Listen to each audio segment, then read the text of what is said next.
कक्षा 10वीं के सभी विद्यार्थी ध्यान दें। आज की इस वीडियो में वार्षिक परीक्षा के लिए हिंदी के मैं आपको ऐसे प्रश्न बताने वाली हूँ जो एग्जाम में आपको 50 से 60 अंक दिलवाने में काफ़ी महत्वपूर्ण रहेंगे। तो आप भरोसा रखिए, जितने भी प्रश्न दे रही हूँ सभी को आप कंप्लीट करते चले। तो ज़्यादा समय आपका नहीं लूँगी, बिना किसी देरी के चलिए शुरू करते हैं हमारे प्रश्नों को। पहला प्रश्न है आपका, सही विकल्प का चयन कर लिखिए। तो पहला प्रश्न रहेगा, आचार्य रामचंद्र शुक्ल ने हिंदी पद्य साहित्य को विभाजित किया। तो जो आचार्य रामचंद्र शुक्ल है, इन्होंने हिंदी पद्य को कितने खंडों में विभाजित किया? इन्होंने 4 कालों में इनको विभाजित किया है। दूसरा है, परशुराम को व्यंग भरे उत्तर दिए। परशुराम को व्यंग भरे उत्तर किससे मिले थे? लक्ष्मण ने उनको व्यंग भरे उत्तर दिए थे।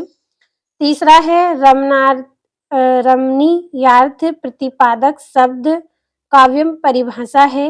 तो पंडित जगन्नाथ की ये परिभाषा है। चौथा है आपका, संस्कृति पाठ में न्यूटन को कहा गया है। तो क्या कहा गया है? संस्कृत मानव कहा गया है। अगला आपका प्रश्न है, क्रिया विशेषण में विशेषता बताई जाती है। तो क्रिया विशेषण में किसकी विशेषता बताई जाती है? क्रिया की विशेषता बताई जाती है। अगला आपका प्रश्न है, भोलेनाथ और उसके साथी अपने घरौंदे के किवाड़ बनाते थे।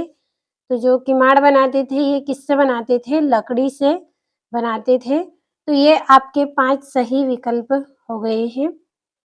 अगला आपका जो प्रश्न है, रिक्त स्थान की पूर्ति कर लिखिए।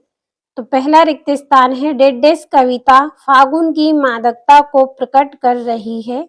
तो उत्साह इसका आंसर रहेगा। उस उत्साह कविता फागुन की मादकता को प्रकट कर रही है। दूसरा है, जहां एक शब्द का समानार्थ में एक से अधिक बार क्रमशः प्रयोग होता है वहां डेडेस अलंकार होता है। तो पुनरुक्ति प्रकाश अलंकार होता है। तीसरा है, जिन छंदों की रचना मात्राओं की गणना के आधार पर होती है उन्हें डेडेस छंद कहते हैं। तो उन्हें मात्रिक छंद कहते हैं जिन छंदों की रचना किसके आधार पर की जाती है? मात्राओं की गणना के आधार पर की जाती है। अगला है, शहनाई बजाने के लिए डेडेस का प्रयोग होता है। तो शहनाई बजाने के लिए रीड का प्रयोग होता है।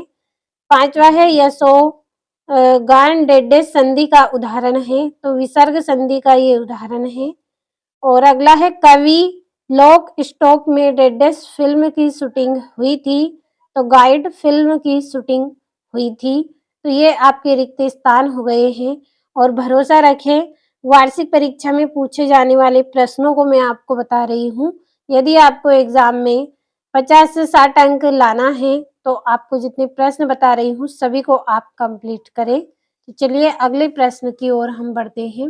आपका प्रश्न है, निम्नलिखित कथनों के समक्ष सत्य असत्य लिखिए। पहला है, वात्सल्य और श्रृंगार रस के श्रेष्ठ कवि सूरदास को माना गया है। तो ये सत्य है। दूसरा है, जहाँ किसी वस्तु या विषय का वर्णन बढ़ा चढ़ाकर किया जाए वहाँ अन्योक्ति अलंकार होता है।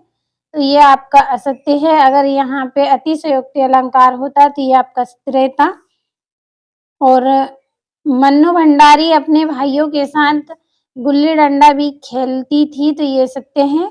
और रेखा चित्र को शब्द चित्र भी कहते हैं। तो ये भी सत्य है।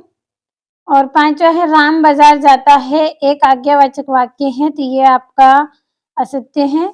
और हिरोशिमा भारत में है। तो ये भी आपका असत्य रहेगा। अगला आपका जो प्रश्न है उसमें आपको जोड़ियों का मिलान करना है। पहला है, आधुनिक कबीर। तो इसकी जोड़ी रहेगी नागार्जुन। दूसरा है, चौपाई। तो इसका रहेगा सममात्रिक छंद। तीसरा है, बालम खीरा। तो इसकी रहेगी लखनऊ। चौथा है, समास के प्रकार हैं। तो 6 प्रकार हैं। पांचवा है, सबसे आगे रहने वाला अग्रणी कहलाएगा। और ऊंच नीच में बई कियारी। तो इसका रहेगा, जो उपजी सो भई हमारी। तो ये आपकी जोड़ियां हो गई। अगला प्रश्न है, निम्नलिखित प्रश्नों के उत्तर एक वाक्य में लिखिए। पहला है, कवि निराला का उत्साह गीत किसे संबोधित है? तो बादल से संबोधित है। दूसरा है, रस किसे कहते हैं? तो काव्य की आत्मा को रस कहते हैं।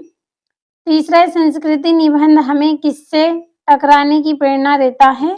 सभ्यता और संस्कृति से जुड़े अनेक जटिल प्रश्नों से जुड़ने को प्रेरणा लेने को कहता है। और वीर रस की कविताओं में कौन सा शब्द युग्म है? तो इसमें योज गुण है। और पांचवा है रहस्यमयी तारों भरी रात लेखिका मधु कंकारिया के मन में क्या जगा रही थी? तो मन सम्मोहन जगा रही थी। और लेखक अज्ञे ने हिरोशिमा कविता कहाँ बैठकर लिखी थी? तो रेलगाड़ी में बैठकर लिखी। और यहाँ से ये आपके 2-2 अंक के प्रश्न हैं। कंप्लीट अच्छे से करिए आप इन प्रश्नों को। रीतिकालीन काव्य की कोई 2 विशेषता आपको लिखनी है।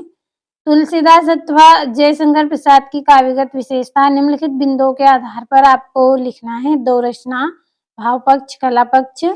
8वां है परशुराम ने सहस्त्र बाहु का वध क्यों किया था? लिखिए।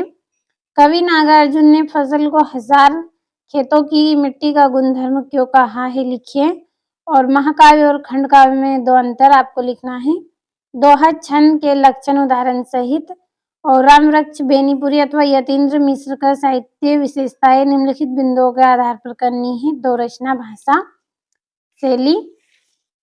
और ये यहाँ से कैप्टन बार बार मूर्ति पर चश्मा क्यों लगा देता था? लिखिए। और ये आपका 18वां है जिसमें आपको संदर्भ प्रसंग व्याख्या करनी है। तो सारे ऐसे प्रश्न हैं जो आपको एग्जाम में देखने को मिलेंगे। तो कंप्लीट आप पूरे प्रश्नों को करें। और ये हाथ की घड़ी का एक आकर्षक विज्ञापन तैयार करना है आपको।